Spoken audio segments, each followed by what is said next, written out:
Bonjour à toutes et à tous. Je crois que si vous avez les écouteurs, il est temps de les mettre. Est-ce que vous nous confirmez que vous nous entendez dans les écouteurs? Bon, fantastique. On va laisser encore le loisir aux quelques personnes qui nous rejoignent de s'installer. Bienvenue et merci du coup pour cette conférence à l'Agora Décarbonation qui porte, comme son nom l'indique, sur l'étoile. Le nom de ce magnifique projet qui a été rénové boulevard Blanqui, qui était l'ancien siège du journal Le Monde, qui a été porté par Banque Populaire Rive de Paris, et dont on va voir ensemble que c'est une rénovation qui est exemplaire du point de vue, en particulier de son impact carbone en exploitation. Je ne sais pas qui passe les diapositives, mais on doit avoir une diapositive qui vous présente nos intervenants du jour. Donc on a la chance d'être en compagnie d'Olivier Garroc, qui est directeur immeuble, logistique et espèces à la BPRI et qui a porté ce projet en tant que maître d'ouvrage. Chantal Guillon pour CG Consulting, qui a été l'AMO de la banque au long de ce grand projet et qui a piloté une équipe complète et riche de compétences, ainsi que Jérôme Legal, associé chez Arte Charpentier, maître d'œuvre de cette belle rénovation. Et enfin, pour Terrao, notre directeur général délégué en charge des projets de recherche et d'innovation et d'efficacité énergétique, notamment Aymeric Novelle.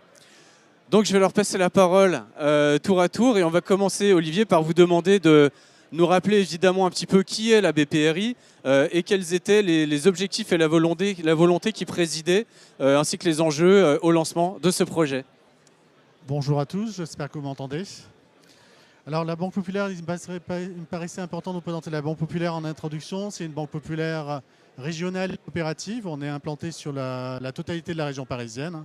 Vous avez ici la carte, l'ensemble des départements d'Île-de-France, ainsi que l'Oise, à peu près 220 agences et 2600 collaborateurs. Ce bâtiment a eu vocation d'être notre nouveau siège social depuis 2022 maintenant. Ce qui est important, c'est peut-être de vous rappeler aussi l'ADN de la Banque Populaire. C'est une banque coopérative, proche de son territoire. Nos deux valeurs, c'est la proximité et l'engagement. Et notamment sur l'engagement, on a deux points importants qui ont un peu guidé finalement l'origine de ce projet. C'est notre engagement comme banque sociétale et responsable, notamment sur la partie RSE, ce qui a engagé aussi notre volonté. Donc, on est banquier, on accompagne nos clients pour la transition énergétique, mais nous aussi, nous nous sommes donné des ambitions en termes de baisse de nos émissions carbone. Et donc, le projet de notre siège social s'est totalement inscrit dans cette dimension-là, avec une volonté d'avoir un immeuble qui respecte les meilleures qualités environnementales connues aujourd'hui. Et dès l'origine, vous avez juste en bas les labels qu'on a visés. Et donc, ça a été des données qui ont été importantes, données à Chantal et puis à Jérôme, dès l'origine du projet, de viser les meilleurs labels, notamment HQE, bâtiment durable, et BREEAM. Les deux labels ont été obtenus depuis avec un niveau excellent. Et donc, c'était très important et c'était la dimension qui a guidé toutes les dimensions techniques que vous présenteront Chantal et Jérôme par la suite. Deuxième engageant, c'est pour le vis-à-vis des collaborateurs. On avait volonté de faire un bâtiment avec un environnement de travail accueillant, période post-Covid, mise en place du télétravail, du flex aussi. Et donc, ça a été la volonté de faire des espaces diversifiés, différents et accueillants pour donner envie à nos collaborateurs de revenir sur le site. En effet, merci Olivier pour le plantage du décor. En effet, on va parler plus spécifiquement de performance énergétique et carbone en exploitation, mais vous avez rappelé qu'il y a une volonté de prise en compte des sujets, des enjeux environnementaux de manière globale et transverse dans ce projet. Chantal, de votre côté, en tant qu'AMO, est-ce que vous pouvez nous dire un petit peu quels ont été les défis, les enjeux de coordination, les compétences à mobiliser de façon à ce que ce projet se déroule bien? Alors en effet, bonjour, tout le monde m'entend. En effet, nous avons eu la chance d'être l'AMO sur ce projet depuis le démarrage de l'opération, même l'acquisition de l'immeuble d'ailleurs, et encore après. Notre rôle, c'était en effet donc de sélectionner et de fédérer toutes les équipes pour mettre en œuvre les ambitions fortes de la banque. Alors je rappelle en effet ce qu'Olivier a dit, il fallait d'abord un immeuble où les collaborateurs se sentiraient bien. Ensuite, respecter les valeurs fortes de RSE de la banque, le respect du budget bien sûr et du planning, ce qui a été un véritable challenge parce qu'on a fait cette opération dans un délai record. Un immeuble performant pour rester valorisable et attractif dans la durée et donc avec des ambitions fortes en matière d'environnement. Terrao qui a été missionné au départ, a mis avec Arte la barre très haute et en effet a convaincu tout le monde qu'on pouvait faire un immeuble vraiment exemplaire en mettant au niveau excellent tous les labels visés. Pourtant, ce n'était pas forcément évident au départ parce que c'est quand même un immeuble qui avait été réhabilité déjà en 2004, pas très bien entretenu entre-temps, construit en plusieurs morceaux depuis les années 60. Donc on partait quand même d'une page un petit peu contrainte. Ça a donc été un travail en commun vraiment très important et qui a duré tout le long de l'opération. Ça a été très intéressant de voir à quel point, en effet, ces sujets sont transverses sur l'ensemble de l'opération, des intervenants, des prestataires, des entreprises, et tout le monde avait donc des équipes dédiées pour travailler sur ce sujet et être en interaction avec Terrao jusqu'à la fin de l'opération. Ça commence dès le démarrage où on a le diagnostic des ressources, qu'est-ce qu'on va pouvoir recycler, in situ, ex situ, et donc ça a un impact évidemment sur le curage. Ensuite, c'est pendant la conception, Jérôme vous en parlera, c'est très important, la façon dont on va créer l'enveloppe de façon à ce que l'immeuble réponde le mieux aux technicités qu'on va pouvoir mettre en œuvre et aux matériaux utilisés. Ça se déroule, ça se réfléchit par tous les BET, par les entreprises, tout au long ensuite de l'exécution. C'est aussi l'exploitation et ça démarre en fait avant la réception de l'immeuble où il est très important que le mainteneur Oxygène, pour ne pas le nommer, intervienne avant pour commencer à prendre en main l'immeuble pour pouvoir le piloter parce que tout ce dont on va parler en technicité c'est un pilotage ensuite extrêmement précis qu'il a continué même après, il continue toujours, je pense que vous en parlerez, il poste sur LinkedIn régulièrement toutes ses avancées. Il est très fier de cela et ça crée en effet pas mal d'économies. Alors justement le coût, c'est un petit sujet dont je voulais parler, c'est que bon, moi j'ai connu l'environnement il y a 25 ans, on en parlait déjà, mais ça coûtait, voilà, ça faisait un peu peur à tout le monde parce que ça coûtait facilement 20% de plus sur les immeubles.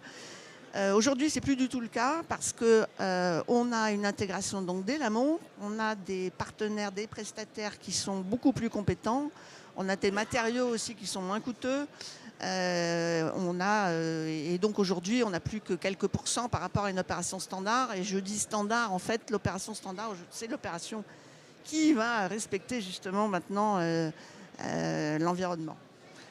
Alors le coût, par contre, le retour sur investissement, il est par contre énorme. Il est énorme sur les baisses de consommation énergétique, évidemment, sur les éventuelles subventions qu'on peut obtenir. Terrao nous y a aidé. Et puis sur la valorisation du bien, son attractivité accrue et future, notamment évidemment pour les investisseurs, mais aussi pour les utilisateurs. Et surtout les plus jeunes qui sont très attachés à cela et je pense que c'est un élément très important lors du recrutement. Voilà, je pense que mon temps est imparti. J'avais quelques slides sur en effet le planning très contraint et puis ça n'apparaît pas, l'équipe. Voilà. Toutes les équipes qui ont travaillé sur ce projet, sur le sujet. Voilà. Bah effectivement, un projet de ce type mobilise forcément une équipe complète et comme vous l'avez indiqué, Chantal, c'est cette approche très intégrée depuis le début. Mais je me souviens que côté Terrao, on avait répondu dès la consultation de maîtrise d'œuvre aux côtés d'Arte. Donc il y a évidemment une prise en charge précoce et intégrée de ces sujets qui participent de cette réussite in fine. Jérôme, pour le coup, je me tourne vers toi en tant que maître d'œuvre du projet. Oui. Peux-tu nous dire en quelques mots, quelques concepts, quelques images, les solutions, les arbitrages qui se sont posés à vous et pourquoi finalement les solutions retenues sont ce qu'elles sont et pourquoi elles fonctionnent? Alors sur les arbitrages, c'est vrai que c'est comme vous voyez sur la droite, il y a quelques photos de l'immeuble. C'est un immeuble qui a une histoire. Ça a été à un moment le siège d'Air France, réalisé par l'architecte Brelet. C'est devenu le bâtiment du monde aussi. Donc en fait, quand on est réintervenu, l'idée c'était d'installer en fait l'utilisateur dans cet immeuble. Et ce qui nous a paru important par rapport au site, cette qualité du site, cette grande façade écran, donc qui a été réinterprétée, et puis intervenir en fait sur une conception bioclimatique amont pour amener le meilleur confort vis-à-vis des utilisateurs. Alors, on a aussi pris la décision de vraiment ouvrir. L'immeuble était très introverti et on l'a complètement ouvert sur le quartier, sur l'avenue, sur les jardins. Donc, ce petit schéma le montre de manière assez importante. Et puis, de réinvestir la volumétrie avec aussi la biodiversité et la qualité des espaces qu'on pouvait offrir aux différents utilisateurs. Alors, c'est vrai que ce projet, il a une morphologie, je dirais, qui est intéressante parce que à la fois, c'est un immeuble qui est assez épais, assez profond, avec un développé de façade importante. Et la question, c'était comment mettre en valeur des espaces qui aujourd'hui étaient assez sombres et peu lumineux. Donc on a pris le parti avec l'ensemble de l'équipe d'ouvrir complètement les façades pour amener de la lumière naturelle, puisqu'en fait l'utilisateur aussi venait d'un immeuble qui était dans le 13e, qui était très vitré, mais tout en ayant une notion du confort qu'on va apporter à l'utilisateur derrière son bureau. Donc la réflexion, en fait, elle est partie de là. On a aussi un pas d'étage qui était assez faible, et ce ratio, alors quand on parle de consommation d'énergie aussi, c'est un ratio façade par rapport à ces périphéries planchers qui était intéressant avec l'atrium, puisqu'on est à peu près à 0,39, alors qu'un immeuble normal, on tourne dans les 0,55 environ, dans ce ratio. Et puis ce patio qui était cet espace que vous voyez sur la droite, qu'on a complètement réouvert sur les jardins. Donc ça amène beaucoup de luminosité avec cette teinte blanche qui a été aussi retenue. Alors on a ensuite, il y a eu la question en fait du poste de travail de chacun. On avait une façade plein sud avec une vue magnifique sur cette grande coulée verte avec la canopée qui part de la place du 13e arrondissement, Port d'Italie, qui va d'Enfer, et ce paysage avec des grandes vues dégagées. Donc, première chose, est-ce que c'est agréable de travailler derrière une façade vitrée? Non. Est-ce que c'est agréable d'avoir de la lumière dans Paris avec les belles lumières du jour qu'on a et des beaux paysages? Oui. Donc, on a expérimenté différentes solutions pour arriver en fait à un principe. Donc ça, c'est la coupe de l'immeuble d'avant avec l'écran que vous avez vu.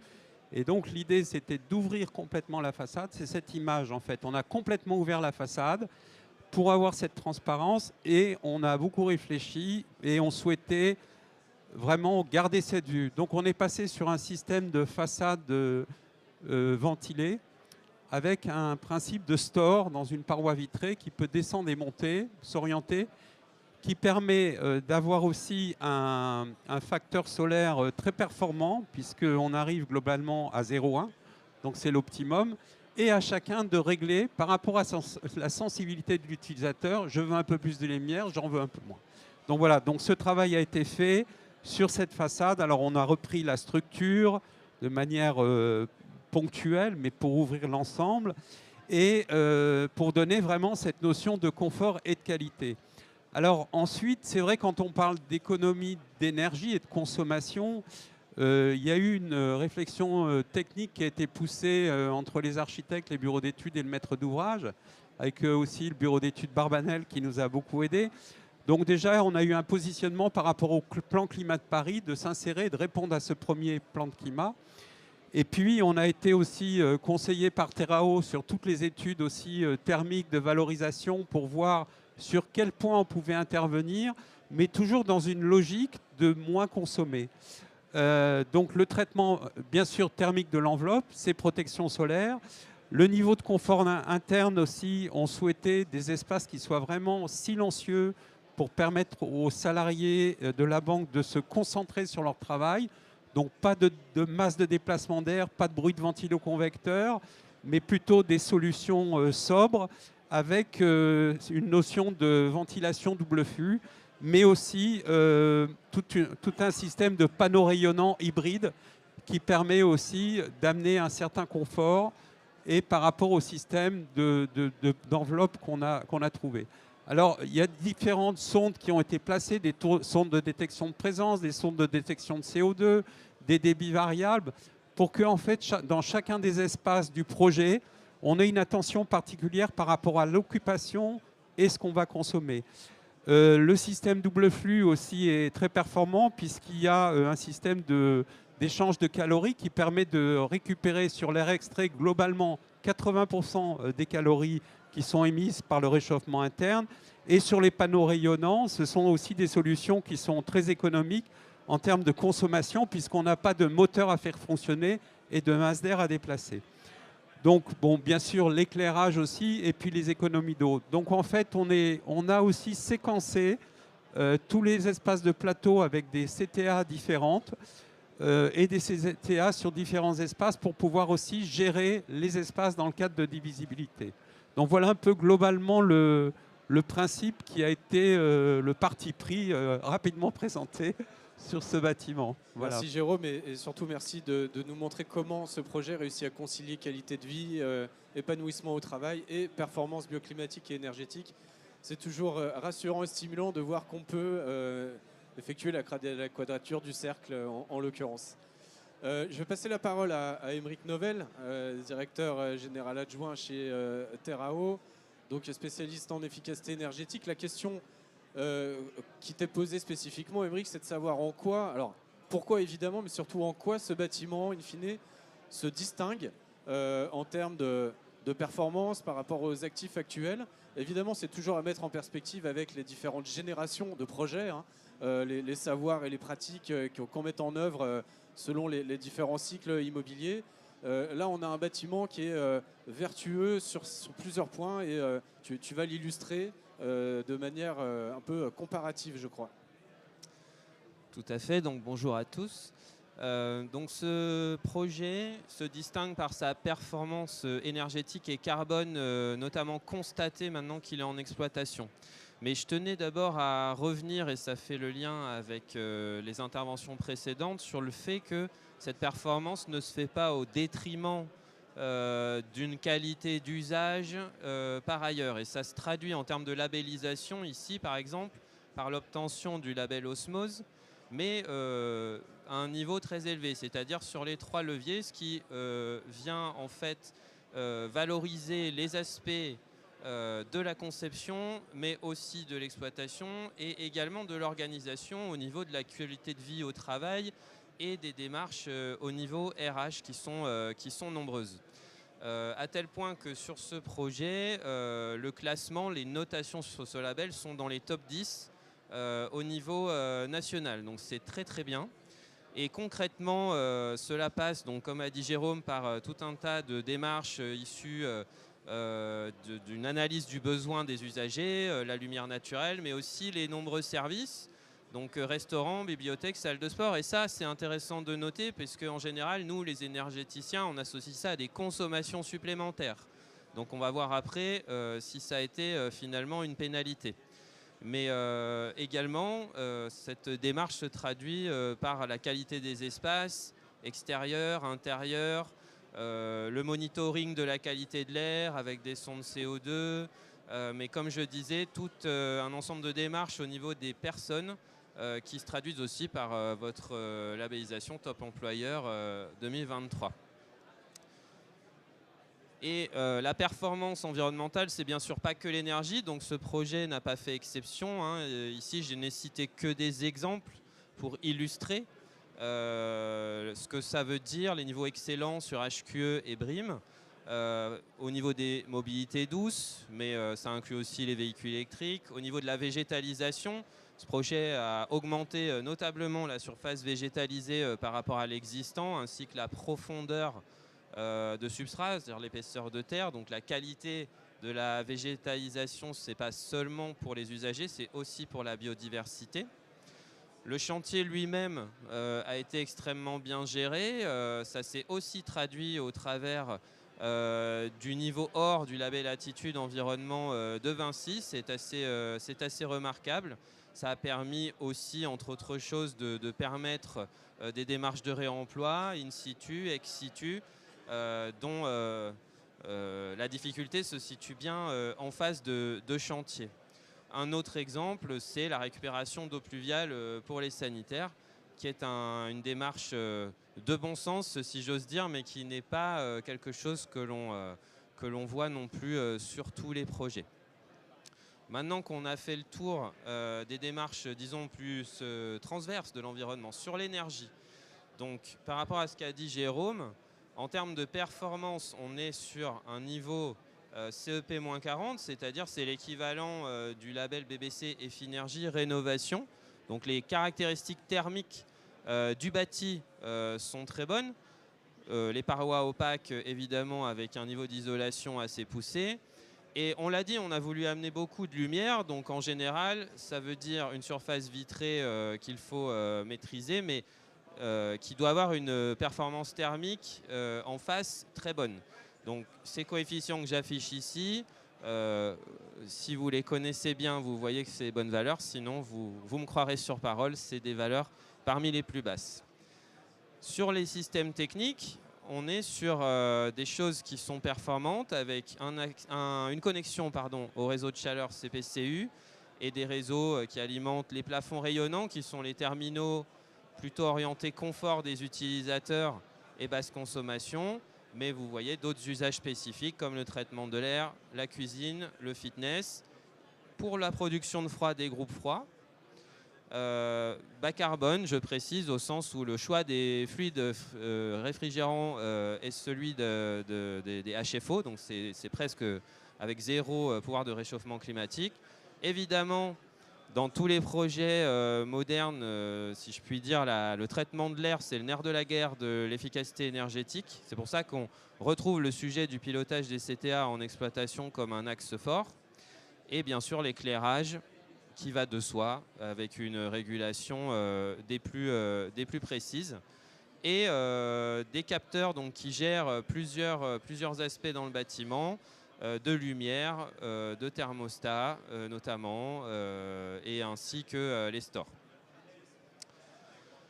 Tout ça, c'est des éléments de conception, bien sûr, sans une exploitation vertueuse.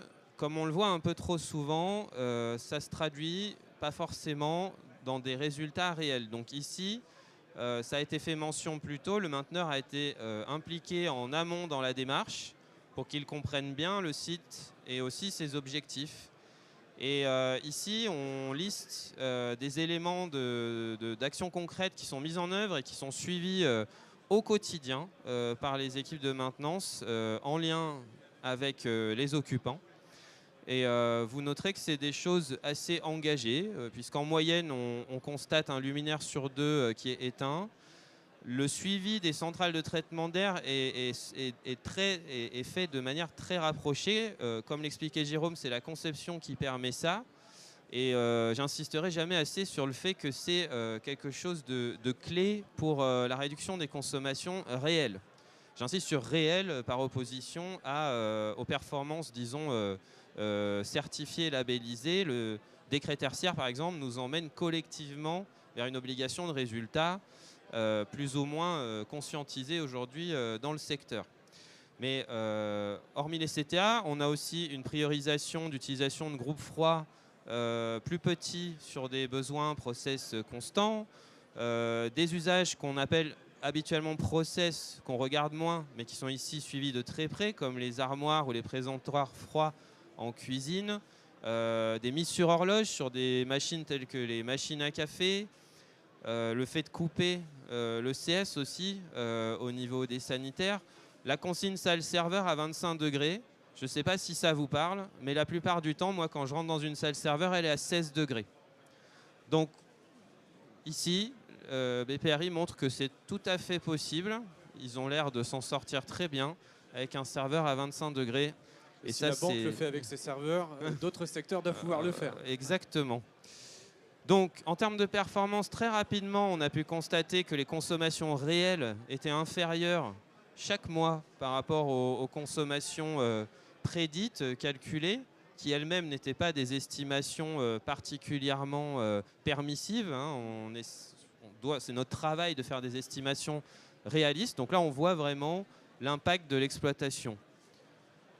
On peut regarder même de plus près sur les relevés 10 minutes des consommations électriques pour constater que effectivement les consommations durant les heures d'occupation suivent de très très près les horaires d'occupation et les intensités d'usage tout simplement. Donc l'optimisation, elle se fait en deux temps. D'abord, pendant les heures d'occupation, coller au plus près des usages et dans les heures d'inoccupation, réduire les talons usage par usage, petit bout par petit bout. Et au final, pour nous donner ces résultats qui sont très satisfaisants, à gauche, vous avez le calcul prédictif disons, qui correspond au DOE, à la livraison du projet. La deuxième colonne, c'est la première période de suivi. Et la troisième, c'est la plus récente, de octobre 2023, oui, c'est ça, à septembre 2024. Et aujourd'hui, les valeurs seuil du décret tertiaire pour les usages en question sont largement au-dessus de ce qui est constaté sur l'immeuble. Plus difficile sur le diagramme de droite, les donc là, pardon, valeurs... juste pour que les gens soient Je t'en prie, vas-y. Bien. Là, on est à 82 kWh consommés par mètre carré par an. C'est ça. Le décret en demande 112. Voilà. C'est quand même significatif comme surperformance. Il y a de la marge. Réglementaire. Ouais. Sur oui, mais il y a de la marge. Et pour le diagramme de droite, c'est un critère qui pose souvent plus problème. C'est le fait d'être dans le top 15% de la taxonomie européenne. Et ici, nous avons bien pris soin d'utiliser les toutes dernières valeurs parues par l'OID tout récemment. Le projet, malgré tout, consomme moins que le top 15% pour des bâtiments de bureaux avec usage de restauration. Et enfin, le carbone, parce qu'on vous parle de décarbonation depuis tout à l'heure. Eh bien, quel est le critère qui permet de l'évaluer? C'est la trajectoire de décarbonation CRREM. Et ici, le projet respecte eh bien, l'objectif CRREM 2050, ce qui est quand même l'objectif que tout le monde cherche à atteindre. Ici, il est constaté réellement, grâce à cette performance énergétique, cette exploitation performante. Et aussi, c'est lié au choix des groupes froids à faible émission de carbone avec les réfrigérants HFO. Et ça, donc, ça revient à dire que l'immeuble ne contribue pas à davantage qu'1,5 degré de réchauffement climatique. C'est la trajectoire 1,5 degré, absolument. Ça parle à tout le monde, le crème? Parfait. J'ai fini, merci pour votre attention. Bah écoutez, on va peut-être boucler la boucle. Merci beaucoup Émeric, Jérôme et Chantal. Et se tourner à nouveau vers le maître d'ouvrage, heureux propriétaire et utilisateur de ce bel immeuble, pour vous demander, Olivier, quelles sont aujourd'hui désormais vos perspectives, puisqu'on sait que vous êtes dans une logique d'utilisation et de détention à la fois, plutôt de moyen voire long terme. Quelles sont les actions, les préoccupations que vous déployez pour tirer parti de ces résultats, voire les améliorer? Comment ça se passe aujourd'hui? Alors déjà, ça marche, oui. Déjà, ce qui est important de dire, c'est le ressenti des collaborateurs. C'est une opération qui me paraît réussie, déjà parce que les collaborateurs se sentent bien dans cet immeuble et l'utilisent au quotidien et ont envie de revenir après cette période Covid. Et ça s'est bien passé. On est maintenant à 2 ans d'utilisation de ce bâtiment. Alors, on vous a montré des résultats qui sont très intéressants côté énergétique. Alors, la référence c'était 2030, mais on respecte déjà le décret tertiaire 2040 et on est à quelques pouillèmes de 2050. Donc là, déjà, le premier enjeu, c'est sans dégrader la qualité de vie du bâtiment. Alors c'est vrai que ces résultats aussi sont une exploitation au quotidien et une intervention au quotidien de notre mainteneur, alors qui était présent avant même la réception de l'immeuble pour bien s'approprier l'immeuble, qui a intégré l'immeuble la première année, post-livraison. On a occupé l'immeuble le lendemain de la livraison, donc avec une période de levée de réserve les premiers mois qui étaient complexes. Donc oui, où il s'est bien approprié de l'immeuble et maintenant on rentre dans une phase d'optimisation. Donc effectivement, quand on dit on éteint une lumière sur 2 dans les circulations, on met des horloges et donc là on va rechercher systématiquement la moindre consommation superflue d'énergie sans dégrader la qualité. Parce que c'est important aussi, il faut que le confort de l'utilisateur reste toujours le même et reste acceptable. Et donc on ne va pas dégrader. Alors effectivement, on a eu une position forte il y a 2 ans d'un plan de sobriété, hein, comme beaucoup d'entreprises, avec le plan de sobriété avec des cibles de température à 19 degrés d'hiver. Alors ça, effectivement, ça se ressent et c'est une vraie volonté partagée et animée au niveau des collaborateurs qui permet de faire des économies. Mais tout le reste, c'est vraiment rechercher la moindre économie et j'ai bon espoir d'atteindre le décret tertiaire 2050 dans la prochaine année, j'espère. Hein. Et est-ce que les collaborateurs remettent d'un hiver sur l'autre les doudounes qui leur ont été fournies dans ce cadre-là? Oui, ça c'était le plan d'accompagnement de notre chantier plan de sobriété où effectivement on a équipé l'ensemble des collaborateurs de petites doudounes, made in France aussi, c'est important. Et effectivement, elles sont régulièrement utilisées, notamment en cette période. Oui, mais il est très clairement démontré qu'une doudoune, ça change tout en termes de ressenti du confort thermique. Donc ce n'est pas un geste anodin ni superflu. Ça illustre de manière très pratique ce changement d'us et coutumes et d'usage qui est à l'œuvre et pour lequel on vous félicite pour le coup. Mais en contrepartie aussi, on a un espace qui permet d'avoir des environnements de travail différents. Vous voyez, ces terrasses, c'était un immeuble qui n'avait pas de terrasse végétalisée avant rénovation. Et la volonté, ça a été non seulement de les végétaliser pour travailler sur la biodiversité, mais aussi pour créer des espaces alternatifs de travail. En été, vous avez une terrasse, là c'est la terrasse du 6e étage avec une superbe vue sur Paris et qui est énormément confortable et qui est appréciée par les collaborateurs pour travailler autrement, parce qu'on a quand même des usages, des espaces de bureau qui sont différents aujourd'hui. Et c'est vrai que ça contribue aussi à la qualité de vie au travail. Merci beaucoup. Est-ce qu'il y a parmi vous des gens qui souhaitent poser des questions aux intervenants de cette conférence? N'hésitez pas, ils sont à votre disposition, c'est le moment ou jamais. Je ne sais pas comment ça marche, par contre, c'est vous qui donnez un micro? Ah, d'accord, merci. Des questions dans l'auditoire? Donc ça veut dire que l'exposé était clair, limpide, complet. Écoutez, merci, sauf si un point majeur a été oublié, mais je ne crois pas, on a dit l'essentiel. Merci infiniment à chacun. Oui, Chantal? Juste la fierté d'avoir participé, je pense, pour tous, à ce projet exemplaire. Et absolument, absolument, fierté qu'on partage. Donc, merci pour votre attention, merci aux intervenants et on vous souhaite de nouveaux beaux projets et un usage agréable de ce bâtiment. Voilà. Merci à toutes et à tous. Bonne journée.